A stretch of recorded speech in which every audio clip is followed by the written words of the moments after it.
There's a library greater than the Library of Alexandria.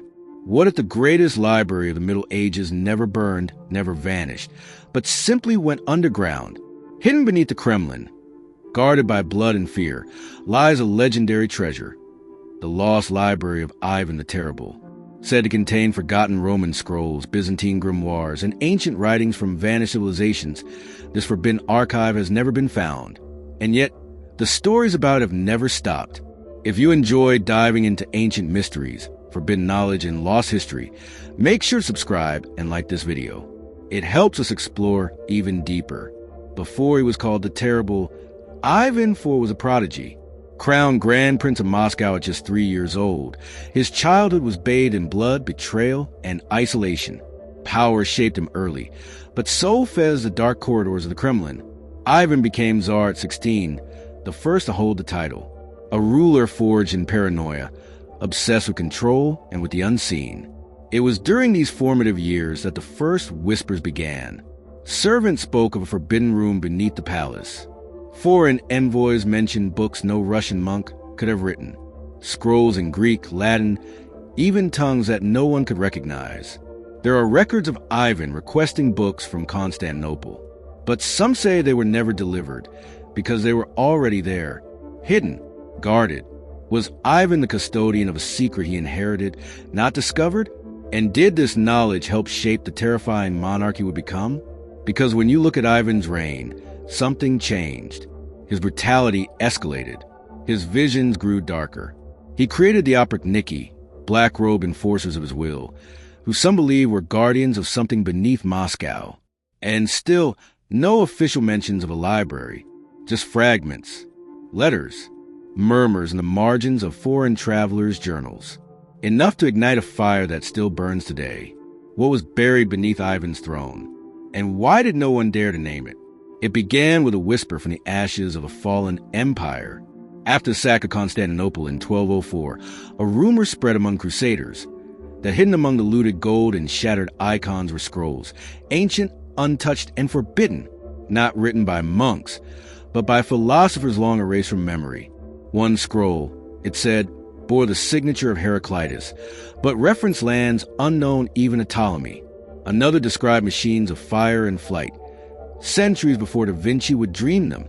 The Vatican took interest. By the 15th century, documents surfaced in Rome that no one could trace. They spoke of a Domus Secreta, a secret house beneath the Palatine Hill where Julius Caesar allegedly kept books looted from Alexandria. Too fantastical? Maybe. But in 1780, a sealed vault was uncovered near the Forum. Inside, empty shelves and traces of melted wax. What was stored there? Some claim these lost Roman texts describe not the past, but the future, and that men like Nostradamus had access to them. That what we call prophecy was simply knowledge hidden in parchment, and the whispers didn't stop.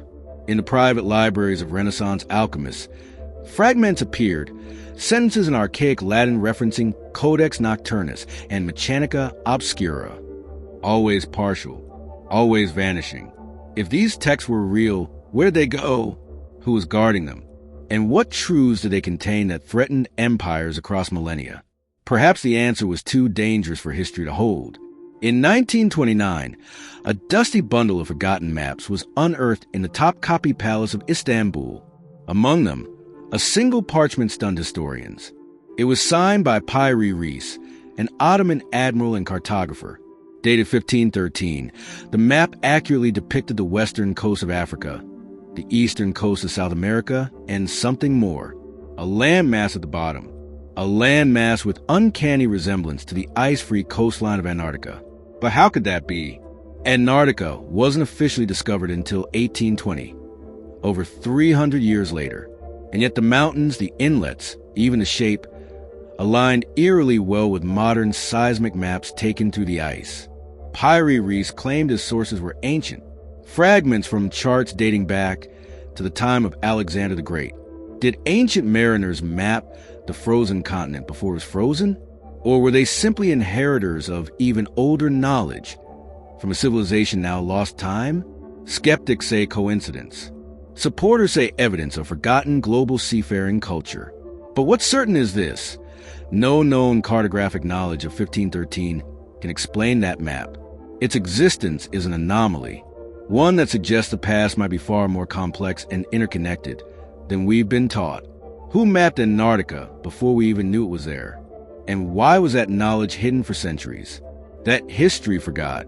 Some books are missing because they were never meant to be found. Throughout the centuries, whispers have surfaced a volume so dangerous, so forbidden, that they were buried, or worse, never written down at all. Take the Book of Thoth. An Egyptian text said to contain the secrets of the gods. Allegedly hidden in a tomb guarded by serpents, it was said that reading it gave power over earth, sea, and sky, and madness to any mortal who dared. Or the Codex Gigas, known as the Devil's Bible. While this one exists, parts of it, rumored sections, are missing. Pages that may have revealed rituals, origins, or names that were erased for a reason. In the ruins of Nalanda in India, monks were said to possess scrolls on astral travel, ancient technology, and medicines unknown today. When the library was burned in the 12th century, it said the fires lasted months. How many other texts were lost not by chance, but by design? Inquisition burnings, imperial purges, revolutions. History is filled with moments where entire libraries vanished overnight. Not all due to war. Some because what they contain threatened a certain narrative. And sometimes, all we have left is a footnote, a passing reference in a diary, a warning etched into stone. Knowledge once feared has a habit of hiding, and perhaps, just beyond reach, some of it still waits to be read.